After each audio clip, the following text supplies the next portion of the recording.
What's up mga ka-insik? Puya ning magsagkatag bungtod oy, no? Bungtod kayo mga ka-insik. Magpastil po ko sa aming kambing mga ka-insik, no? Yung kambing namin, isang kambing at 2 baka. Magpastil po ko mga ka-insik. So ingat-ingat dyan sa taga California, no? Kasi may bago na namang sunog. Kawawa ang California kasi siguro. Sabi ni Ante, BT! BT! BT! Ay! Tulog ka pala. May na lang kita BT ha. Ito si BT mga ka-insik. Yan pong kambing ko.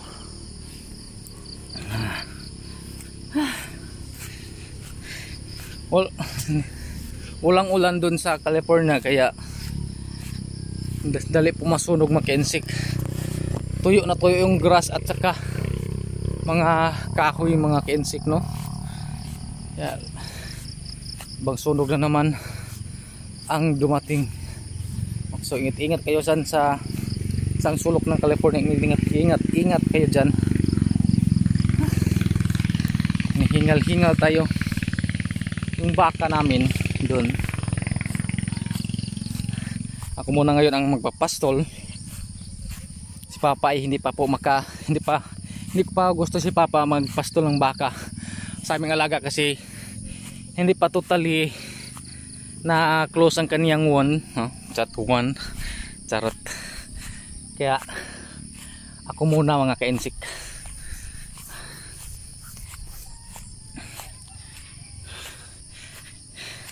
Kapoy Asama ka? Kimbungtod mga ka-insik, oh. Tingnan nyo. Oh. Siguro namiss siguro nyo yung mga bungtod, no? Mga budok-bundok. Tingnan nyo mga ka-insik ko. Yan. Ang sarap dito siguro magkape. Tapos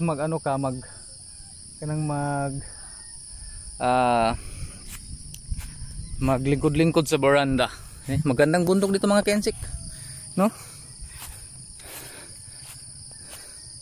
Itong lupa mga ka-insik is ibenta daw to, pero mahal.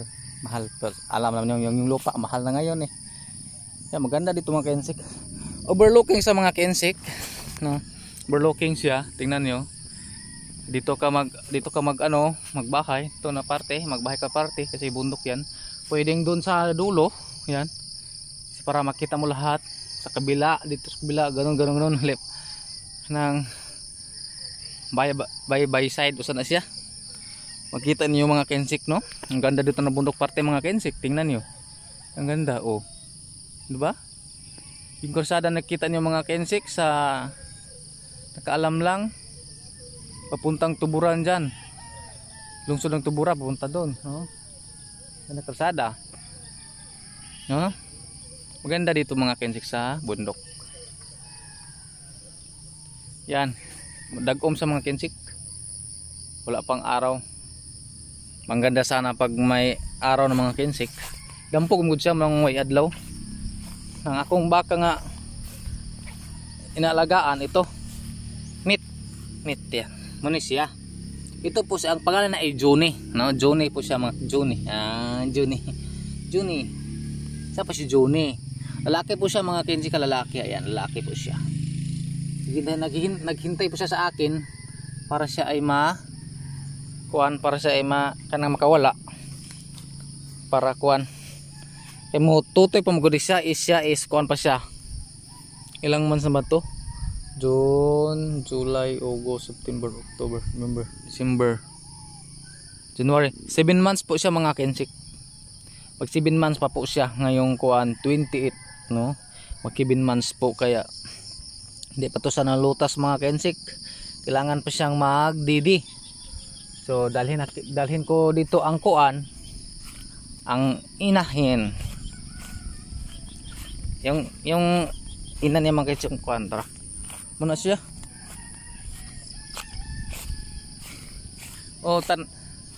Tanaw mo sa bundok mga kinsik ko, tanaw mo. Ay, taligsik na ganyan, talisik na. Grabe naman yung ulan eh. Gahiaman na ni.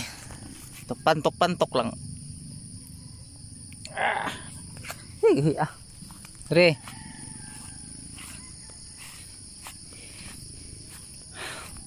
Ibugas ko mga kinsik, parang in love siguro ko ah.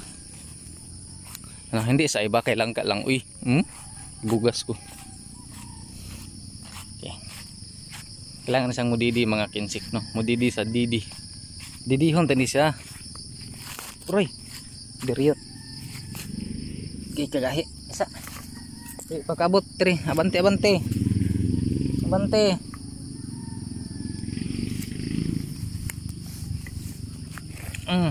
Okay, didi ka. Didi na siya mga kinsik, no? Didi na siya mga kinsik. Oh, nagwiwi pa yung mama mo. Yan. Payat yung ina mga kinsik. Di ko alam. May kain naman. Pero sabi nila, pag may anak na magdidi, papayat daw. Pero wala na siya, wala nang magdidi mga kinsik. Ay hindi naman yan papayat kasi pag yan pa ang mga explain nila. Noon dati mga kinsik, wala pang anak si Kuan Lourdes po pangalan mga kinsik, Lourdes. Ano siya, mataba. Nung siya ay hindi pa buntis, tapos nabuntis siya, mataba siya. Pero nung siya ay nanganak na, yun po ang kaniyang anak. Lagi pong magdididi ay ano siya, payat. Pero malapit naman itong malutas mga kinsik. 7 months is parang pwede na siya lutason, pero kawawa pa siya kasi dumdidi pa. Tapos yung ina hanapin yung kanyang anak para magdidi sa kanya kasi busog na busog yung kanyang suso eh. Maraming gatas kaya kailangan pa niya magdidi. Alam naman natin mga kinsik, kung hayop ay hindi na magpadidi yung ina ay ano naman alam kanang sipain naman nila. Pero sa ngayon hindi nila sinisipa kasi kailangan pa nilang paubos yung kanyang gatas mga kinsik. Siya medyo malaki-laki ng aming Juni. Yan. Itong hayop na to mga kinsik is pinangga kay ni Papa. Alam niyo mga kinsik, yung hayop na to, kahit kambing, kalabaw man, si Papa ay sa isang araw parang kalima siya magpunta, no, para tingnan niya kung wala ba, hindi ba siya nakuan, nasabod ba, hindi ba sana natali sa damo, mga kahoy, ganun. Lalo na pag naligay niya sa mga may kahoy katulad dyan na malagay niya dyan, lagi po siyang pumunta para tingnan mga kinsik kasi kawawa na may dong hayop pag magkasabod-sabod ba, hindi naman makakain. Kaya sinunod ko yung mga payo ni Father para naman para naman hindi mamigdi ang hayop kasi tinawag lang yung mahikog ba, bigti. Ganun, no? Yung kalabaw andun sa baba, doon lang sa baba ang kalabaw mga kinsik kasi yung kalabaw namin is bago namin tinuhugan ba di sa ilong kasi para masanay siya at malambot lang sa hilahin pag siya pag kanang guruyon ba, pag idaro, pag dito lang sa hindi siya magkuan mga kinsik, hindi mo tuo ba, kaya ginano namin, tinuhugan namin ilong. Hasta lahat po ng mga hayop, ang kabayo ay hindi mga kinsik at kambing, no, ang hindi po tinuhugan sa ilong. Dito ilagay ang tali mga kinsik. Ang kabo kailangan siya kay idaro siya kasi matigas talaga yung kabo, no, grabe. Kaya dito po ilagay sa kanang ilong. Ayan po, hindi na nagpadidi yung mga kinsik, naubos na sigurong gatas, kaya Makad ng tuan. Ina. Ayan.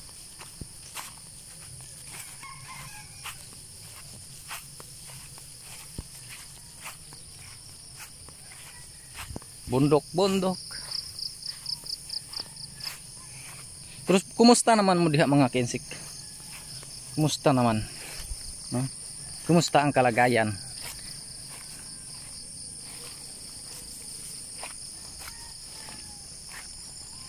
Your wonderful sounds, I need you.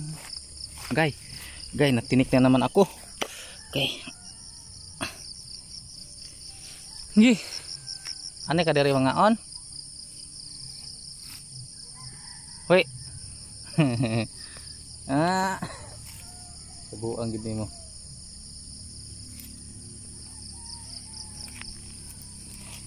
Nasa sa mga on din he. Ipantok na nato mga kensik.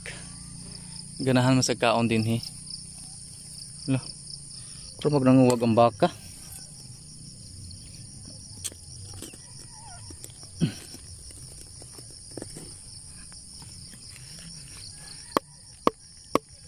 Kailangan mong may ganito kayo mga kensik ko para hindi ka mayapan kung saan yung itali. Kabilya to mga kensik, bakal. Ginawa naming pantok.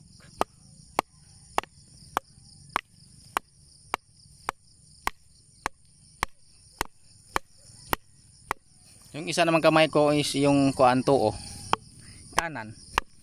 Hindi ko pa magagamit mga kensik kasi kuan siya. Masakit pa. Nung ako yung nagda-drive. Guys, may karga po akong kuan, may karga po akong mga kinumpra, no? Kinumpra. Ay nakuan na natumba ako kasi madulas yung daanan. Tapos parang overload na yung dala ko. Ayan. Dapa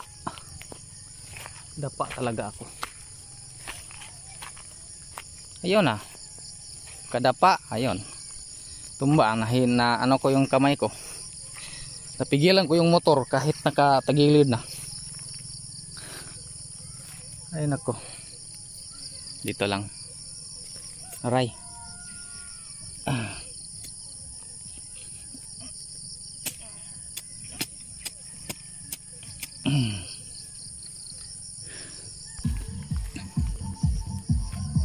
Juni,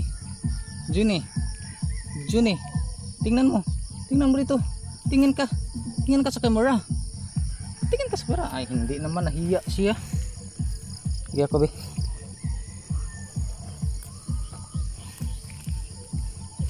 tala ka ha, kaon ka diha.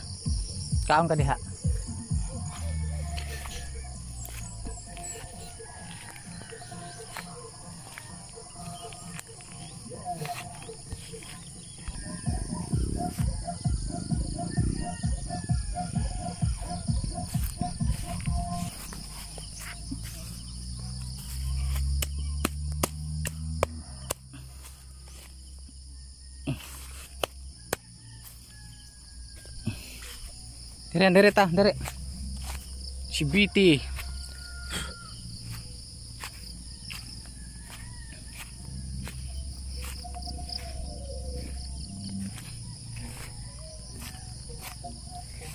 Na. Para makakain ka ng maaga. Tapos pag mainit ang araw, kunin kita kasi buntis ka eh. Hindi ka pwedeng mainitan. Masira yung beauty mo, masira yung anak mo, di ba? Dito ka ilagay.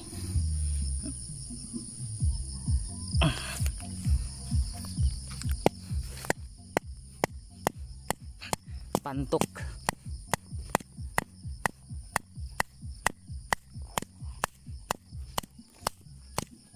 Kaya dyan ka, kain ka. Meron ka naman makain dito. So ayun na mga kensik, ano, hanggang dito na lang po ang ating vlog mga kensik. Sa hindi pa po nakapag-subscribe, subscribe po kayo sa Langga Insik Vlog. Tapos may Facebook page po kami, Langga Insik Vlog pa rin. So yung parehang profile sa aming YouTube channel mga kensik. Ayan, thank you for watching. Ingat po tayong lahat. I love you all.